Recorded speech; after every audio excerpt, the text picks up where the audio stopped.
हैं? ठंड लग रही है?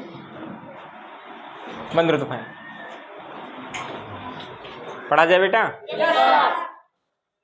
तो अच्छा चलो, पढ़ना नहीं चाहते हो, है ना? पढ़ना चाहते हो? देखो आज कितनी संख्या कम है। तो पढ़ने के क्रम में हम लोग पढ़ रहे थे ग्रहों के बारे में। क्या पढ़ रहे थे? ग्रहों के बारे में पढ़ रहे थे। और ग्रह हमने बताया था, हम लोगों ने जाना था कि ग्रह, और पहले भी जानते थे, ग्रह कितने होते हैं? 8 होते हैं। कितने होते हैं? 8। उनमें से सबसे छोटा ग्रह बुध होता था और सबसे बड़ा ग्रह बृहस्पति होता था। और सूर्य से दूरी के क्रमांक में सबसे पहले बुध आता था, फिर उसके बाद में फिर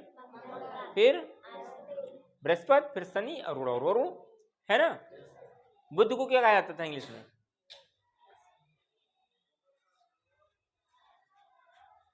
शुक्र को, पृथ्वी को, मंगल को, शनि को सैटर्न, है ना? और उसके बाद में फिर यूरेनस और नेपच्यून, है ना? वहीं पर बुध को जो मरकरी कहा जाता है, क्या कहा जाता था? मरकरी। सब चीज जानो, नहीं जानोगे तो मामला आपका खराब हो जाएगा। बुध बड़ा सबसे छोटा ग्रह होता है। और फिर उसके बाद में आता था कौन सा ग्रह? शुक्र आता था। शुक्र बताया गया था सबसे गर्म ग्रह है, ये तो बताया गया था। शुक्र से ज्यादा सवाल पूछे जाते हैं आपसे, ध्यान रखना। इसे पृथ्वी की बहन भी कहा जाता है, भगनी, बड़ी बहन कहा जाता है ना। और पढ़ा था, फिर हमने पृथ्वी पढ़ लिया था। पृथ्वी जो नीला ग्रह है, नीला क्यों होता था? हाँ, 2/3 भाग में क्या है इसमें? पानी है ना बेटा? तो ये हो गया था हमारा। अब उसमें दो चीजें और आता है, एक आता था उपसौर, एक आता है अपसौर। उप मतलब होता था पास में, अप मतलब होता है दूर।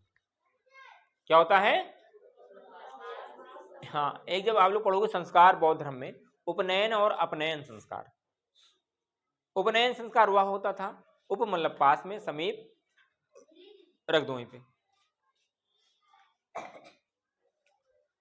उपनयन संस्कार होता था एक, अपनयन संस्कार होता था। उपनयन वह संस्कार होता था जब वह गुरु के समीप जाता था। पहले बौद्ध मठों में या कहो आश्रम में शिक्षा दी जाती थी, गुरु के गृह में। तो उपनयन अपनयन में आते हैं, उसमें ना जानो तो भी वो भी बहुत ज्यादा हो जाएगा। उपसौर क्या होता था? सौर मतलब क्या है? सौरमंडल। जब पृथ्वी सूर्य के बिल्कुल पास में होता है तो क्या कहते हैं उसको? उपसौर। क्या कहते हैं? पेरीहिलियन। क्या कहते हैं? और ये कब होता है बेटा? 3 जनवरी को। क्या होता है? 3 जनवरी को। और दूसरा आता है उपसौर, अपसौर। क्या आता है? अपसौर। इसे कहते हैं एपीहिलियन। क्या कहेंगे? एपीहिलियन। इसमें इसका उल्टा, जब पृथ्वी सूर्य के बहुत ही दूर होगा। और ये कब होता है? 4 जुलाई को। Very good. उपसौर अपसौर बहुत कुछ आता है। कब होता है बेटा? 4 जुलाई को। समझ में आया? 4 जुलाई को जो होता है अपसौर मनाया जाता है, अपसौर कहा जाता है उसको। उपसौर कब होता है? उपसौर कब होता है? अभी आने वाली है ना? ठीक है। अब नेक्स्ट आता है, ये बस इसमें वो चीज पढ़ना था। नेक्स्ट आता है हमारा कौन सा ग्रह? मंगल ग्रह आता है, मार्स प्लेनेट। क्या आता है? मार्स प्लेनेट आता है। मार्स प्लेनेट को बताया गया है ये लाल ग्रह के नाम से भी जाना जाता है। क्या होता है? यहाँ की मिट्टी बहुत लाल होती है। और लाल क्यों होता है? क्योंकि इसमें क्या पाया जाता है? लौ ऑक्साइड पाया जाता है, आयरन ऑक्साइड। क्या पाया जाता है? इस बार जब टूर जाएगा या सर जी से कहो, कम ही लोग जाना चाहते हो तो कहो सर जी चलो हमको दिखा के लाओ। लखनऊ में एक नक्षत्रशाला है, एक जगह ऐसा है जहां पर एक मंगल ग्रह पूरा ही वहां पर बनाया गया है। वहां पर जाओगे लगेगा हम लोग मंगल ग्रह पर आ गए। ठीक है, नक्षत्रशाला के नाम से है, और वहां पर आप लोग इस बार टूर अगर जाएगा सर से कहो कि सर नक्षत्रशाला लखनऊ में है, पूरे लगेगा पूरा मंगल ग्रह पर आए हम लोग। ठीक है बेटा, तो इसे क्या लौह ऑक्साइड पाया जाता है, और इसी कारण से लाल ग्रह भी कहते हैं। और इसके दो उपग्रह हैं, कौन कौन से? फोबोस और डिमोस।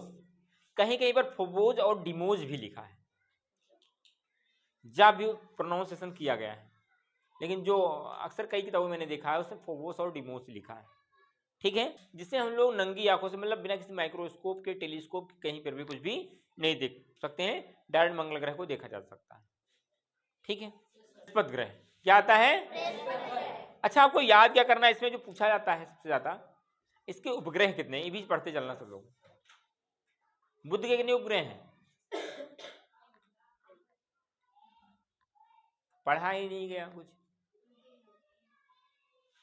शुक्र के कितने ग्रह हैं? पृथ्वी के कौन सा? ठीक है, तीसरा जो आता है मंगल ग्रह, कितने उपग्रह हैं? मंगल उपग्रह के बारे में फिर से जान लोग नहीं जान पाए हो कि लौह ऑक्साइड के कारण में इसका कलर जो होता है लाल होता है, इसलिए इसे लाल ग्रह भी कहा जाता है। प्रश्न पूछा जाता है लाल ग्रह के नाम से कौन सा ग्रह है? मंगल ग्रह, मार्स प्लेनेट। ठीक है बेटा, इसके दो उपग्रह हैं, फोबोस और डिमोस। ठीक है, और तीसरा चीज क्या बताया गया? हाँ, क्योंकि ये जो है पृथ्वी के नजदीक ग्रह है। किससे नजदीक ग्रह है? तो इसे नंगी आंखों से भी देखा जा सकता है। जुपिटर अर्थात बृहस्पति ग्रह जो है ये जो है सबसे ग्रहों में सबसे बड़ा ग्रह है, और सूर्य से दूरी के अनुसार में कौन सा ग्रह है? पांचवा। कौन सा ग्रह है? पांचवा। कितने घंटे में? बृहस्पति एक ऐसा ग्रह है जो मात्र 9 घंटे 56 मिनट में अपने पूरे घूर्णन कर लेता है। ठीक है, इसके 67 उपग्रह हैं, 67 उपग्रह हैं।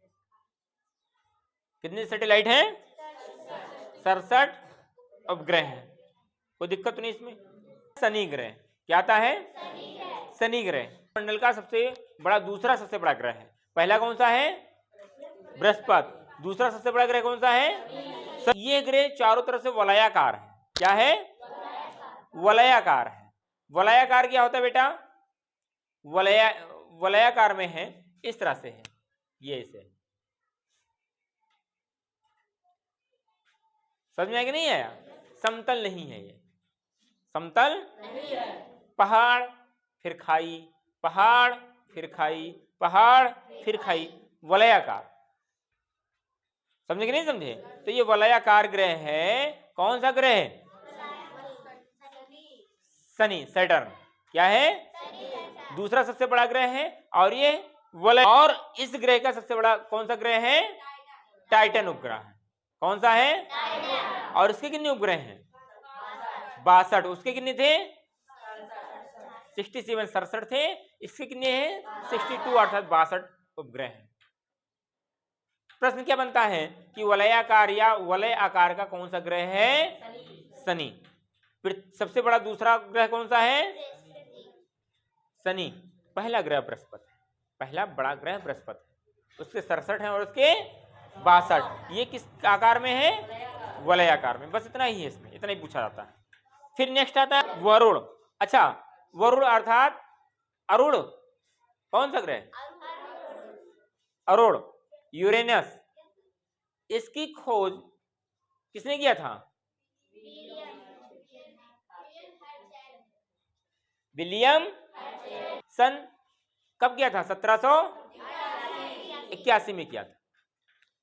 बताया गया यूरेनस ग्रह की खोज विलियम हर्शल जी ने किया था सन 1781 ईस्वी में। कब किया था?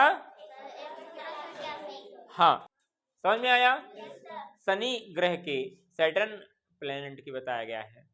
इसकी खोज विलियम हर्शल महोदय ने किया था, और इसे बताया गया कि यह लेटा हुआ ग्रह भी कहलाता है। क्या कहलाता है? और इसके 27 सैटेलाइट हैं, 27 उपग्रह हैं। कितने हैं? समझ में आया? बोलोगे तो नहीं सब लोग? मजा आ रहा है पढ़ने में? हर एक की किताब में लिखा होगा, अगर ये होगा आपके सोसाइटी में भूगोल में तो पहले आपका यही शुरुआत होगा। ठीक है, नेपच्यून क्या आता है ना? नेपच्यून से दूरी के अनुसार में कौन सा ग्रह है? सबसे गर्म ग्रह कौन सा था? शुक्र। और सबसे ठंडा ग्रह वरुण। समझ में आया कि नहीं? ग्रह कितने हैं? उपग्रहों की संख्या जानो। बुध के कितने हैं? Very good. फिर शुक्र के एक भी नहीं। पृथ्वी के चंद्रमा। फिर आता है कौन सा ग्रह? मंगल, मार्स प्लेनेट आता है। कितने उपग्रह? दो, फोबोस और डिमोस। फिर नेक्स्ट आता है आपका जुपिटर, बृहस्पति। भाई मंगल ग्रह के बाद में कौन सा ग्रह आता है? कितने ग्रह? 67, 67। फिर उसके बाद में क्या आता है? शनि। कितने ग्रह? सबसे बड़ा उपग्रह टाइटन। कौन सा? टाइटन। समझ आ रहा है कि नहीं आ रहा है? फिर नेक्स्ट आता है आपका अरुण। कितने उपग्रह? 27। कितने? 27। शनि ये आपके बताया गया अरुण के कितने हैं? 27। इसे कौन सा ग्रह कहते हैं? लेटा हुआ ग्रह कहते हैं। शनि को कहते हैं, अरुण को लेटा हुआ ग्रह भी कहते हैं। और इसकी खोज विलियम हर्शेल ने सन 1781 में किया था। ठीक है, लेटा हुआ ग्रह बहुत पूछा था। लेटा हुआ ग्रह कौन सा है? सबसे ठंडा गर्म कौन सा है? वरुण। वरुण के अच्छा आपके अरुण के कितने ग्रह हैं? 14 है। 27 है ना? और उसके बाद में आता है आपका नेपच्यून। क्या आता है? कौन सा ग्रह है? वरुण के कितने ग्रह हैं? उपग्रह हैं 14। सबसे ठंडा ग्रह। समझ में आया? सूर्य के सबसे दूर ग्रह है, सबसे दूर ग्रह है। इतना पढ़ पाए? अब कल हम लोग सैटेलाइट पढ़ेंगे। जो उपग्रह है नहीं, ये उपग्रह जो बताया था किसी के 67 हैं, किसी के 62 हैं, 27 हैं, 14 हैं, 2 हैं, ये है क्या? तो कल हम लोग सैटेलाइट पढ़ेंगे, उपग्रह के बारे में। कोई दिक्कत तो नहीं? इसमें कोई सा शब्द नहीं छूटता जो मैं आपको ना बताया हूँ ना आपका वो चीज किया हूँ। पढ़ लो, फिर इसके बाद में इसकी कॉपी हमने बनाया होगा, कल इसको सुनेंगे। अब ग्रह आपका खत्म हो गया। सुनाओगे सब लोग? नहीं, इतना लिखाया गया है, 2-2 लाइन सब में लिखाया गया है ना? ठीक है, तब तक के लिए सब खैर।